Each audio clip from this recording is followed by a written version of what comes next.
12-15 नजीर हम लोग जब प्रस्तुत करेंगे ना, तो ये चीजें कम होंगी। तो इसके लिए बहुत ज्यादा जरूरत है कि हमारी जो पुलिस ऑफिशियल्स हैं उनको ट्रेनिंग दी जाए, टेक्निकल ट्रेनिंग दी जाए, उनको सेंसिटिव बनाया जाए कि इन मुद्दों को आप लोग थोड़ा सा सीरियस बेसिस पे लें। हमारे यहाँ पे जो कानून है उनको और ज्यादा स्ट्रांग करने की जरूरत है। और हमारे यहाँ पे जो गवर्नमेंट के मॉनिटरिंग जो अथॉरिटी होती है उसको भी हम लोगों को बहुत ज्यादा स्ट्रांग करने की जरूरत है। ठीक है, आप सभी लोग हमारे साथ बने रहिए। मैं वापस अभी आप तीनों खास मेहमानों का रुख करूंगी, फिर से चर्चा आगे बढ़ाएंगे, लेकिन एक छोटे से ब्रेक के लिए यहाँ पर रुक रहे हैं।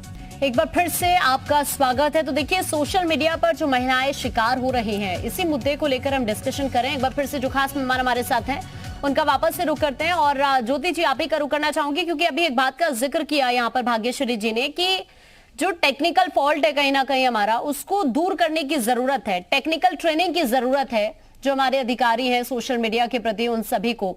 ज्योति जी, आपसे मेरा सवाल है, अगर लॉज के अकॉर्डिंग देखा जाए तो क्या आपको वाकई लगता है कि इतने स्ट्रॉन्ग लॉज नहीं है हमारे देश के अंदर सोशल मीडिया को लेकर? सॉरी, एक बार रिपीट क्वेश्चन चाहूंगी। आपसे मेरा यही सवाल है कि क्या आपको लगता है कि चाहे वो अधिकारी हो, पुलिस प्रशासन में जो भी है, उन सभी को एक टेक्निकल ट्रेनिंग की जरूरत है? लॉज की अगर मैं बात करूं तो इतने स्ट्रॉन्ग लॉज नहीं है क्या भारत के अंदर सोशल मीडिया के प्रति? ये तो है कि हमारे जो है कि देश में अभी कुछ तो कमी है इसके बारे में, कि हम लोग भी कभी कभी थाने पे जाते हैं तो ऐसी चीज़ें आती हैं सामने, जैसे लगता है कि उनको नॉलेज ही नहीं है। अगर कुछ कह रहे हैं हम तो नॉलेज नहीं है। बट ये बिल्कुल भी नहीं कह सकते हैं कि बड़े अधिकारी जो हैं उनको भी नॉलेज नहीं है। अगर आपके थाने पे सुनवाई नहीं हो पा रही है तो आप बड़े अधिकारियों से मिलिए और बात कीजिए। लेकिन कहीं ना कहीं फॉल्ट तो है ये अभी कि ट्रेनिंग की ज़रूरत हमारे सिस्टम को है। लेकिन आपने भी अभी जिक्र किया कि अगर थाने पर सुनवाई नहीं हो रही है तो आप बड़े अधिकारियों से मिलिए।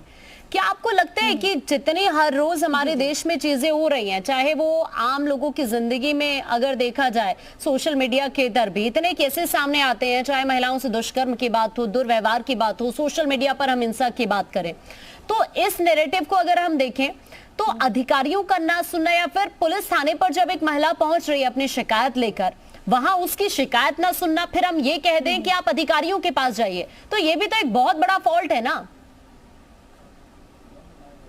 बहुत बड़ा फॉल्ट है।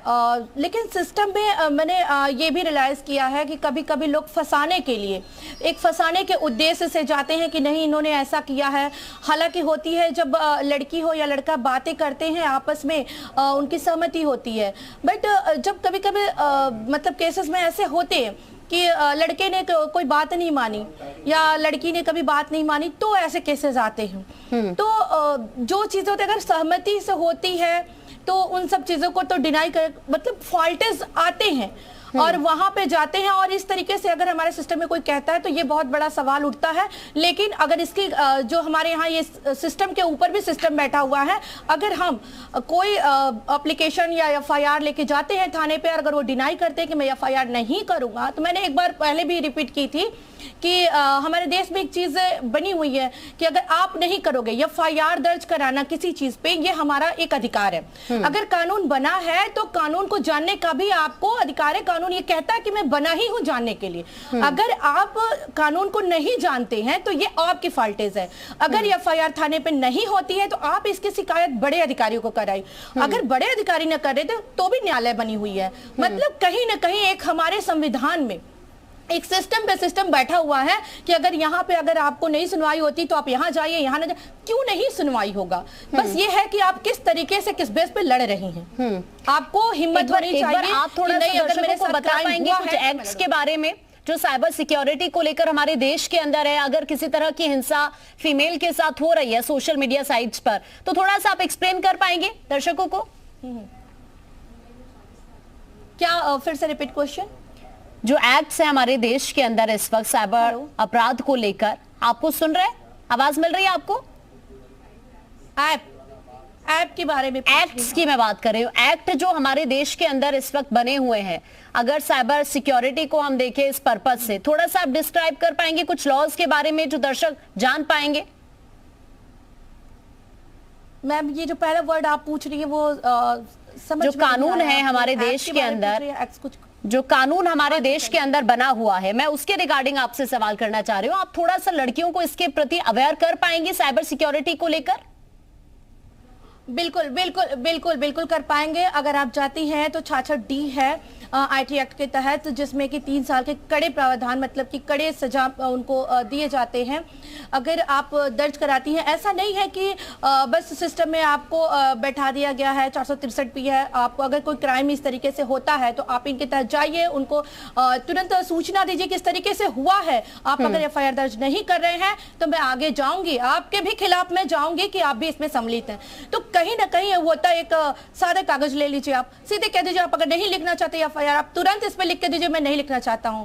क्या रीजन है कि आप मेरा एफआईआर नहीं दर्ज करना था? मतलब थोड़ा लड़कियों को स्ट्रांग होने की जरूरत है।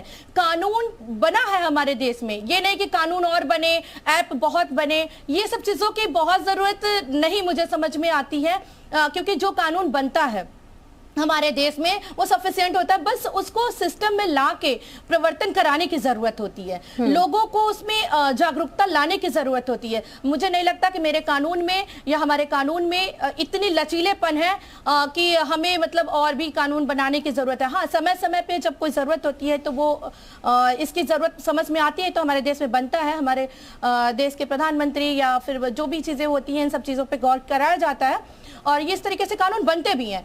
तो बन जाना कानून ही एक सिस्टम में नहीं आ जाता, उसका प्रवर्तन किस टाइप से हो रहा है कि हमारे कानून में कानून बन गया है लेकिन प्रवर्तन ही नहीं हो रहा हमारे समाज में, तो उस कानून का कोई मतलब नहीं है। वो कहते हैं कि किताब की विद्या किसी काम की नहीं, तो वो कानून जो बना हुआ है वो वहीं पे बनी रह जाती है अगर हमारे सिस्टम में वो प्रवर्तन में नहीं लाया जाता है। तो उस कानून को जानिए, आप भी जानिए। ये नहीं कि सारे पुलिस पे ही ठोप दीजिए कि नहीं पुलिस तो मैं गई वहां पे कुछ किया नहीं। आपको भी ठीक है कि अगर हमारे सिस्टम में नहीं पता है तो आप उसको बताएं कि ये चीज हमारा अधिकार है, आप क्यों नहीं करोगे? देखते क्यों नहीं करते? वो बिल्कुल करेंगे वो, लेकिन आपको भी नॉलेज होना चाहिए कि अगर आपके साथ कुछ गलत हो रहा है तो उसका हमारे साथ हमारा क्या राइट है। इस देश में हम रह रहे हैं, हमें स्वतंत्र रहने का एक अधिकार है, तो हम क्यों ना इस सिस्टम से अगर कोई चीज हमारे लिए बनी है तो हम क्यों ना उसका फायदा उठाएं।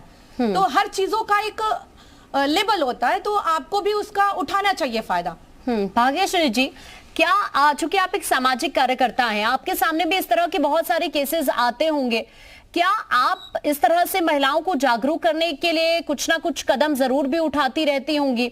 अभी कोई कैंपेन आपकी तरफ से भी चलाया जा रहा है? क्योंकि आपने भी शुरू में इस बात का जिक्र किया कि महिलाओं को खुद अवेयर होने की बहुत ज्यादा जरूरत है, लेकिन आज भी बहुत सारी ऐसी महिलाएं हैं जो उन एक्ट के बारे में ही नहीं जानती हैं, जो हमारे देश में साइबर अपराध को लेकर बने हुए हैं, या फिर अगर हिंसा हो जाती है, जैसे मैंने शुरू में भी कहा कि वो या तो सोशल मीडिया से दूरी बना लेती हैं या फिर पर्सन को ब्लॉक कर देंगे या कुछ भी ऐसे कदम उठाएंगी, लेकिन कहीं ना कहीं डिप्रेशन में भी चली जाती हैं इसकी वजह से महिलाएं। देखिए, मैंने जैसा बताया कि हमारे यहाँ पे जो राजस्थान अनसंग स्टार्स कैंपेन है उसमें हमारा ये सेगमेंट है कि हम बच्चियों के लिए साइबर एक्सपर्ट्स ट्रेनिंग करते हैं कि आपको क्या क्या चीजों का ध्यान रखना चाहिए और क्या क्या चीज आपके साथ हो सकती है, पहली चीज। सेकंड चीज, मैं थोड़ा सा यहाँ पे लॉ के बारे में ब्रीफ करना चाहूंगी। हमारे यहाँ पे जो आईपीसी इंडियन पीनल कोड है उसकी धारा जो 354 है वो डील करती है, जिसमें अगर कोई भी व्यक्ति आपको स्टॉक भी करता है, स्टॉक बहुत बड़ा नहीं, तब भी उसके लिए दंड का प्रावधान है। सेकंड, जो हमारा यहाँ पे आईटी एक्ट है, सूचना प्रौद्योगिकी अधिनियम 2000, उसमें जो धारा 66, 67 है वो इससे डील करती है। अगर आप किसी की गोपनीयता भंग करते हैं, अगर आप किसी को अश्लील सामग्री किसी के प्रति प्रकाशित करते हैं, और भी बहुत सारे डिजिटल हस्ताक्षर हो गए, बाकी चीजों को 66 में डील किया गया। तो ये जो कानून है ये हमारे साइबर अपराध से डील करते हैं। तो ऐसा नहीं है कि किसी भी महिला के साथ अगर कोई बहुत बड़ी हिंसा होगी जिसे हम लोग अपने रूप में परिभाषित करते तभी हम लोग जा सकते हैं। अगर कोई व्यक्ति आपको स्टॉक कर रहा है वो भी अपने आप में बहुत बड़ी चीज है, तो महिला उसके लिए जा सकती है। दूसरी चीज, तीसरी चीज, अगर हम साइबर क्राइम की बातें करें तो देखिए, मैंने यहाँ पे बोला कि किसी भी अपराध को रोकने के लिए उसके स्टेक होल्डर्स होते हैं। साइबर क्राइम को अगर आपको रोकना है तो एक स्टेक होल्डर हो जाती है महिला, एक स्टेक होल्डर हो जाता है जो व्यक्ति उसके प्रति क्राइम करता है, और थर्ड हमारा लीगल सिस्टम, गवर्नमेंट। अगर पहले रूप में मैं महिलाओं की बात करूं तो महिलाओं को ये चीजें ध्यान में रखने की जरूरत है कि सबसे पहले तो वो कहाँ कंप्लेन करवा सकती है, 1930 जो इसका हेल्पलाइन नंबर है। सेकंड, कुछ छोटी बातें उनको ध्यान रखने की जरूरत है कि कभी भी अपना जो एप्स है उस पे जो लोकेशन ट्रैकिंग सिस्टम है उसको ऑफ रखें। अपना जो मोबाइल या जो भी आप हैंडसेट यूज कर रहे हैं या कंप्यूटर्स यूज कर रहे हैं उन डिवाइस को अपडेट रखें। कोई भी